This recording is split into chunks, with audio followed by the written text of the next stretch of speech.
Keith Relf was the voice of the Yardbirds, one of the most influential bands of the British rock era. He helped launch the careers of Eric Clapton, Jeff Beck, and Jimmy Page. He shaped the sound of rock forever. But the way he died? That remains one of the strangest, most chilling, and most unbelievable endings in music history. A legendary musician, a home recording session, an electric guitar, and a final moment so bizarre that even today people whisper, how could something like this happen to a rock icon? His death was officially ruled an accident, but the details are unusual, conflicting, and surrounded by mysteries that the world never fully understood. This is the unnatural and mysterious death of Keith Relf, a story as shocking as it is tragic. Keith Relf was born in 1943 and became the founding member and lead vocalist of the Yardbirds. His unique voice and harmonica style shaped hits like For Your Love and Heart Full of Soul. He was not just a frontman, he was a creative visionary, constantly pushing rock music into new directions. But despite the fame, Keith was deeply introverted, sensitive, and often uncomfortable with the pressure of performing. Through the 1960s, Keith led the Yardbirds to global fame, yet the spotlight weighed heavily on him. Unlike many rock stars, Keith preferred the quiet of studios over the chaos of stage life. After the band dissolved, he formed new groups like Renaissance and Armageddon, continuing his experimental musical journey. But behind the music, Keith struggled with health issues, asthma, and emotional stress details rarely known to the public. By the mid-1970s, Keith stepped away from major fame. He focused on small-scale music projects, spending more time at home. Friends said he appeared tired, fragile, and deeply reflective. His asthma worsened. Financial pressures were rising. But Keith remained dedicated to music, building a small home studio where he spent hours recording ideas, playing quietly, and experimenting with new electrical equipment. On May 14, 1976, Keith was alone in his home in London. He was working on new songs, no bandmates, no technicians, just him and his equipment. According to reports, he plugged in an electric guitar, allegedly not properly grounded, and continued playing. Moments later, something catastrophic happened. Keith was electrocuted. He was found unresponsive on the floor. The official cause was death by electric shock. But the more people looked at the case, the stranger it became. Many musicians used electric guitars daily.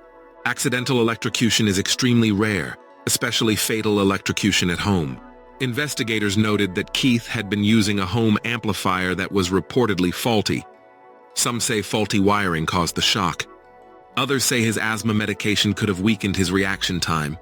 Others believe there may have been more to the story. Neighbors heard nothing. There were no witnesses.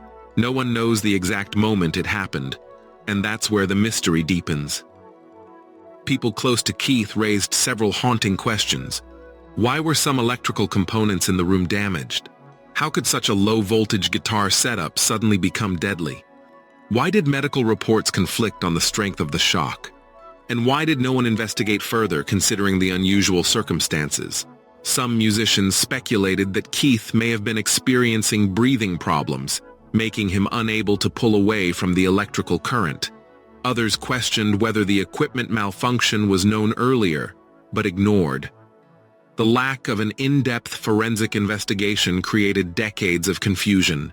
Those who knew Keith said he had health complications that the public never heard about. His asthma was severe. He often used medications that made him dizzy or tired. Combined with the emotional stress of fading fame, personal struggles, and financial worries, Keith may have been in a vulnerable state. Yet after his death, there was an eerie silence from the industry. No large public investigation, no follow-up reports, just a simple statement: accidental electrocution. Almost too simple. Experts later noted that many home amplifiers in the 1970s lacked proper grounding. A single wiring flaw could create a deadly situation. But again, fatalities from such accidents were extremely uncommon. The amplifier Keith used was reportedly modified, increasing the risk. Some musicians believe he may have tried fixing wiring himself.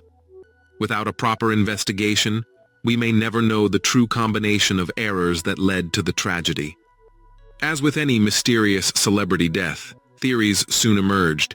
Some believed the accident was too strange to accept. Others suspected foul play because Keith had ongoing legal disputes and business tensions. Some claimed the electrical setup had been tampered with.